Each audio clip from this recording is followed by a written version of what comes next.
Good afternoon. I'm Alan Unell, and this series of videos is Healthcare Advocacy.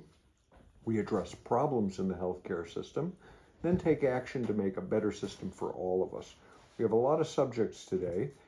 Some good news, some not so good news that requires our actions. Down below in the YouTube description box, you'll find a link to the Healthcare Advocacy newsletter that is the text for today's video.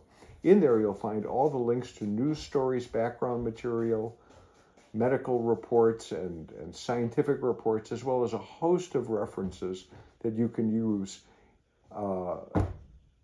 in your advocacy for healthcare. So let's get started. The first topic I want to talk about is actually good news. It turns out that there are people who are resisting the MAGA fascists in the healthcare world. Common Spirit Health plans to expand its diversity, equity, and inclusion efforts despite employers across the country and in all industries backing away from the programs and the Trump administration taking aim at them. It's a big system.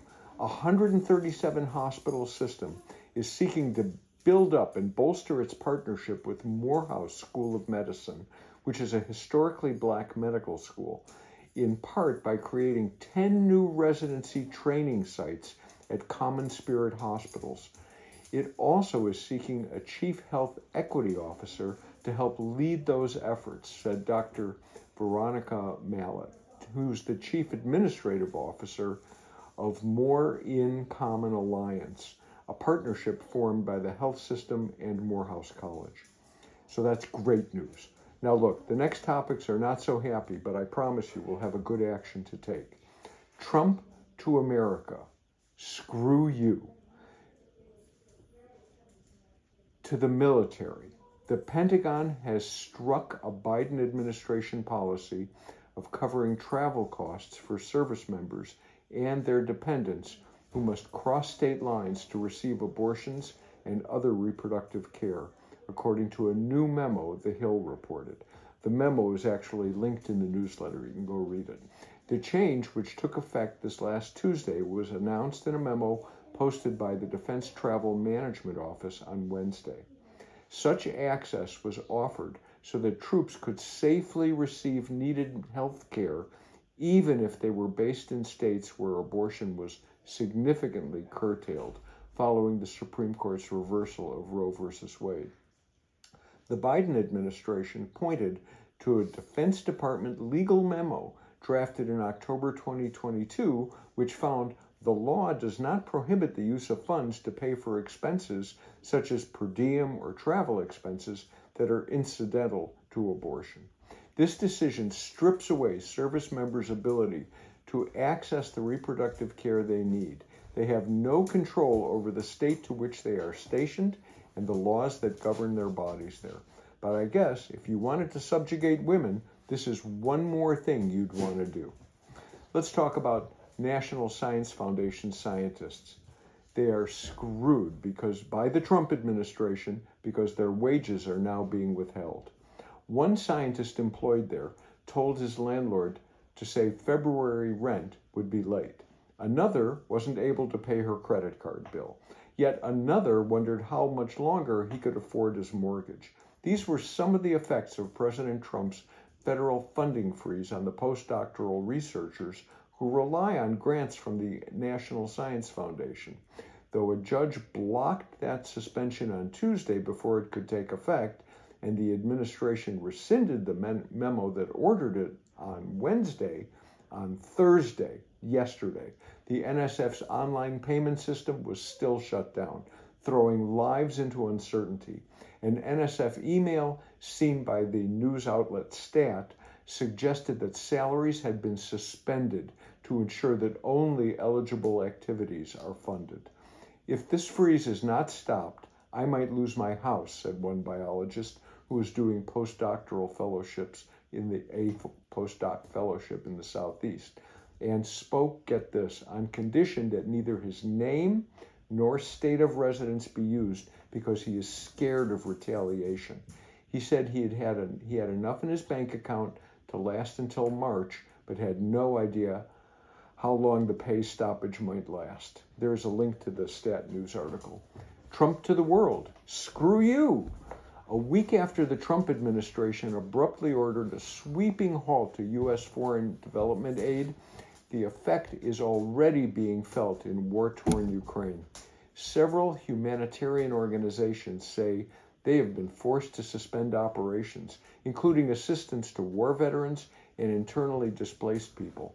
The orders, which were issued while the Trump administration conducts a 90-day audit of foreign aid, have sent a chill through humanitarian organizations in Ukraine, which depend heavily on such assistance.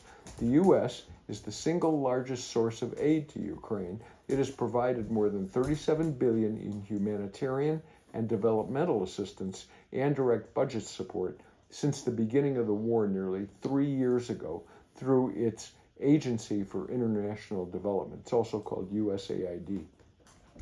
It doesn't stop there. In famine-stricken Sudan, soup kitchens that feed hundreds of thousands of civilians trapped in a war zone have shut down. Those people can just starve. In Thailand, war refugees with life-threatening diseases have been turned away by hospitals and carted off on makeshift stretchers. Some of the world's most vulnerable populations are already feeling Trump's sudden cutoff of billions of dollars in American aid that helps fend off starvation, treats diseases, and provides shelter for the displaced. You can read the New York Times article. I have a link to it in there. Our senators and our representatives need to stand up like men and women and not bow down. Here's the action for today. Call your member of Congress and your senators and tell them that Trump's lawless behavior has to have consequences. They need to block him and the MAGA fascists at every turn and be loud about it. Here is a link to their contact information. I'll read it to you, but it's in the YouTube description box. It's https://www.usa.gov/elected-officials. You'll put in your address and it'll tell you who your officials are and give you a phone number and an email address. Or you can use RESISTBOT to send them a message. All you have to do on your cell phone, you just send a text message to 50409. The message is SIGN, SIGN space PTWRMY. SIGN PTWR. I'm sorry, let me do it again. SIGN PTWRMY.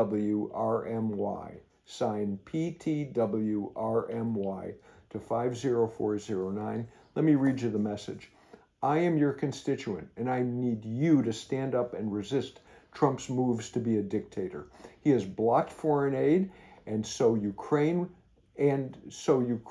will be left to oppose Putin's conquest, cold and hungry. He has halted salaries for scientists who work for our government at the National Science Foundation.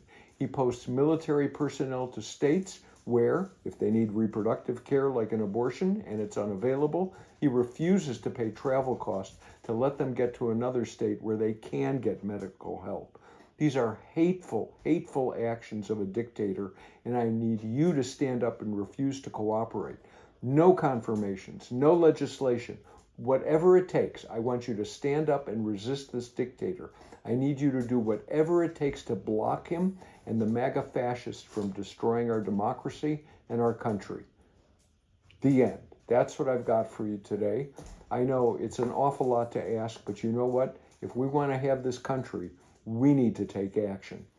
Okay, down below you can like, share, subscribe, do that. You can also send me comments here or at healthcareadvocacy, all one word, @gmail.com. Have a great weekend.